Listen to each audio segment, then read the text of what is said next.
Yo, what's up, family? This is Sensei from Ride Fit Nation. Today, we're gonna tackle the right bike for you when you're shopping around. What are some of the things you should be looking at? And what type of rider are you, right? Behind me, on my right hand side, I have a 2005 Harley Davidson Softail Deluxe. And on my left hand side, I have a 2022 Road Glide FLTRX that's been souped up. This bike is a Softail. This bike is not made for, I'm telling you, for my personal experiences, for my personal stuff, this bike is not made for long distance riding. My back will not support that. I'm not going to ride this bike from here to New York. Now, can I do it? Yes. Do people do it? Yes.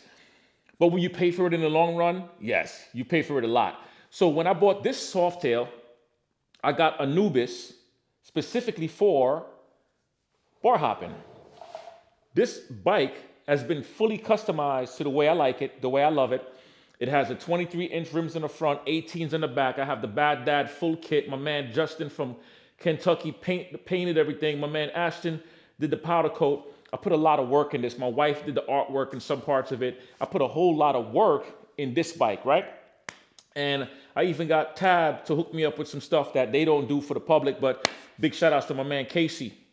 That bike is not for long distance riding. When I bought that bike, I got that motorcycle specifically for the reason I just stated. Now, this bike right here, this monster behemoth of a beast, which is called Beast for a reason, this bike is the one that I use to ride cross country.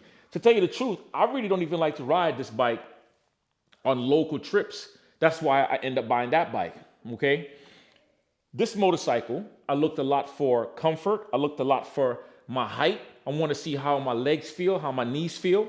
You know, I rode the Street Glide, I rode the Road Glide. But for taller people, I'm 6'2", I have this long length. The Road Glide just feels way more comfortable to me than the Street Glide. And they're both the same. Listen, from the neck back, they're the same bike. But when you go to the front, different bike. The Street Glide feels more forward to me, like it's just coming at me too much. Whereas the Road Glide, you have an extended front fairing, so you feel amazing. It's like better for tall people, okay?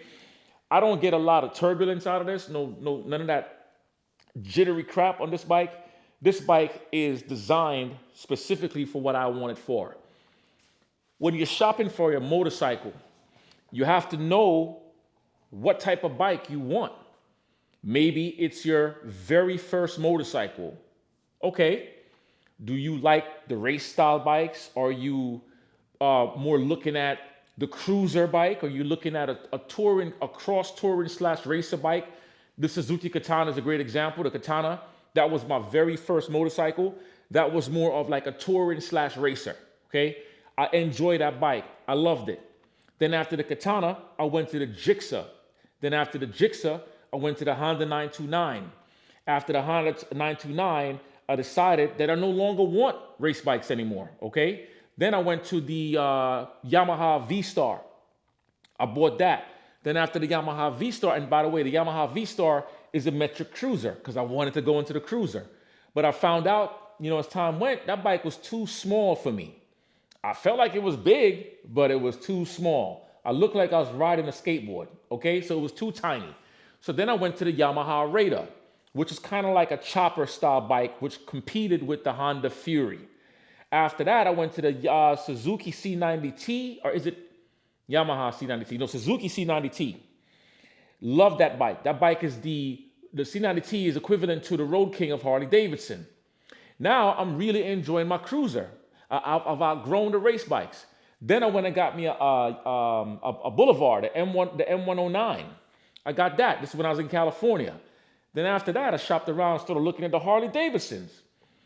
The prices that I paid for the Metro Cruiser versus what I was being charged for the Harley, I went to a dealership in Los Angeles. The guy told me some crazy price, which my ears just couldn't even fathom. Why would I want to spend that much money on a motorcycle during that time of my life? I walked away, thank you, sir. But I did leave with some information, understanding the difference between a Road Glide versus a Street Glide and a Road King, right? What's the difference in a Softail? I started learning those differences. I researched.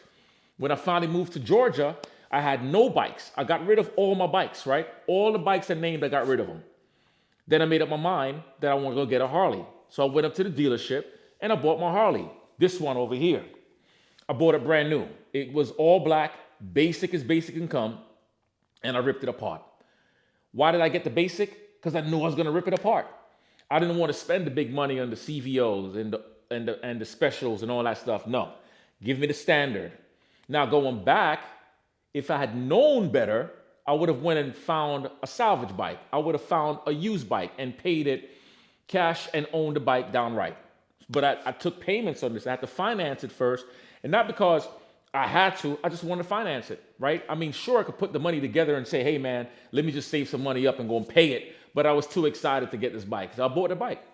But what I'll tell you is this. You're shopping around for motorcycles. You have to figure out the style rider you want to be.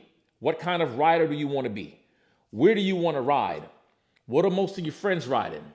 Are they riding Harleys and you're thinking about getting an Indian? Will that dissuade you from getting an Indian? You have to be committed to your decision, and you can't wait for people to give you they're like, hey man, I wouldn't do that, bro, because Harleys is just the best bikes on the planet. We all know that Harley Davidson is not the best bike on the planet. We know that. But the people who are diehard Harley fans will tell you different.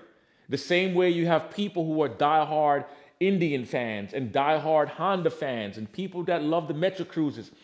I will line up a Metro Cruiser next to a Harley Davidson any day, and I'm going to tell you that the Metro Cruiser is going to outlast the Harley Davidson Road Glide, Harley Davidson Street Glide. The Metro Cruisers just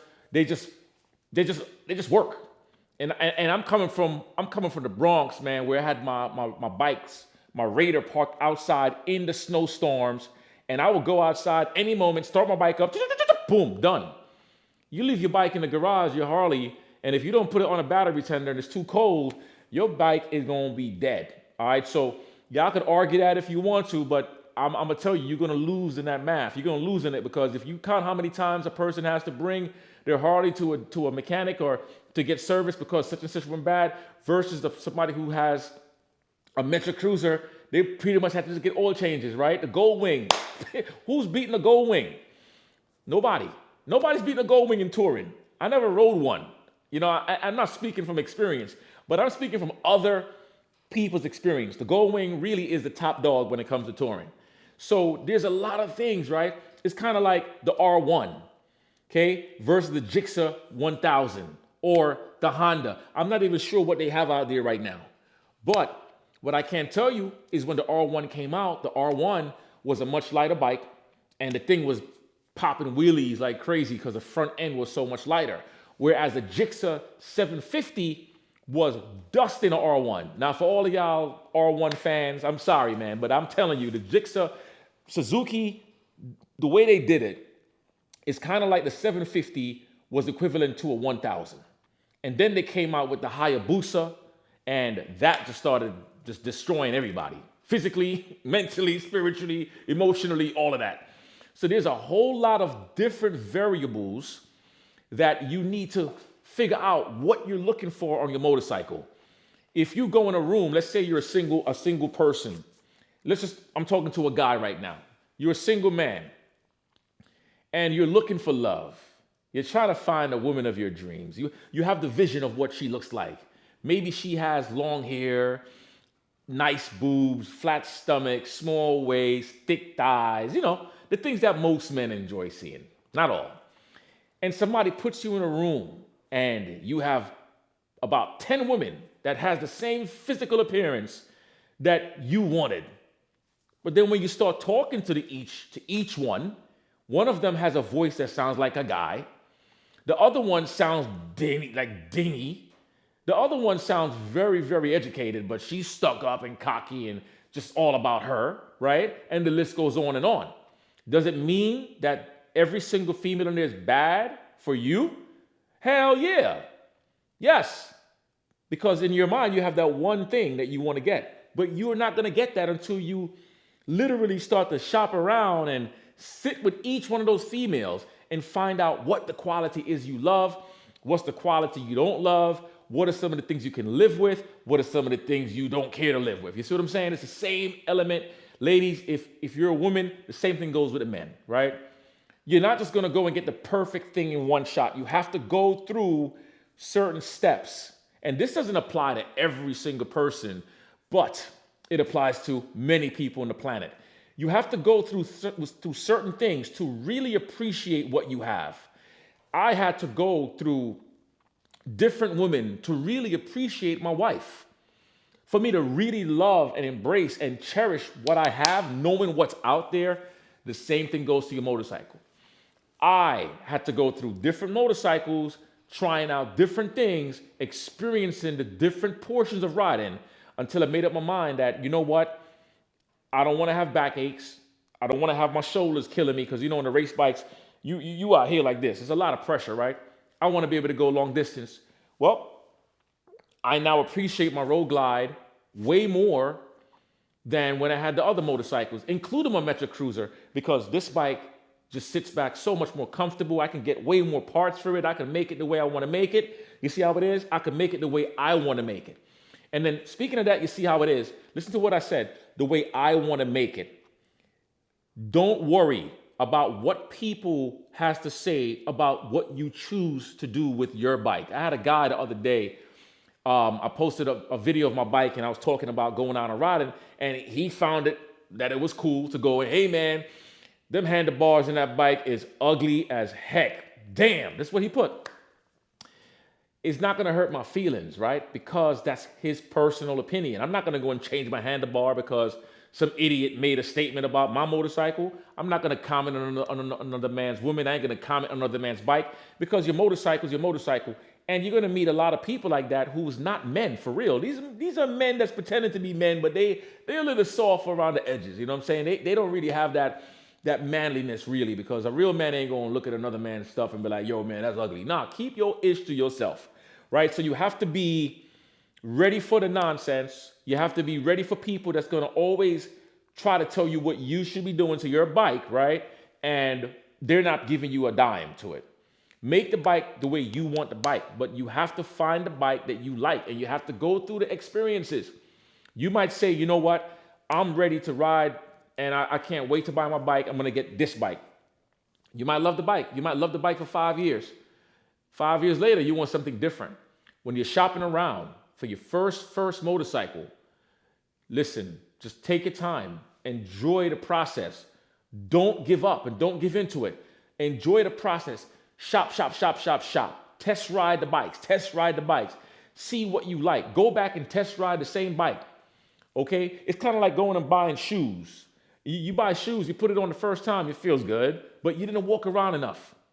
When I bought my helmet, I got a video. I kept my helmet on and did everything in the helmet. It's titled everything, right? Because I want to make sure that helmet feels good.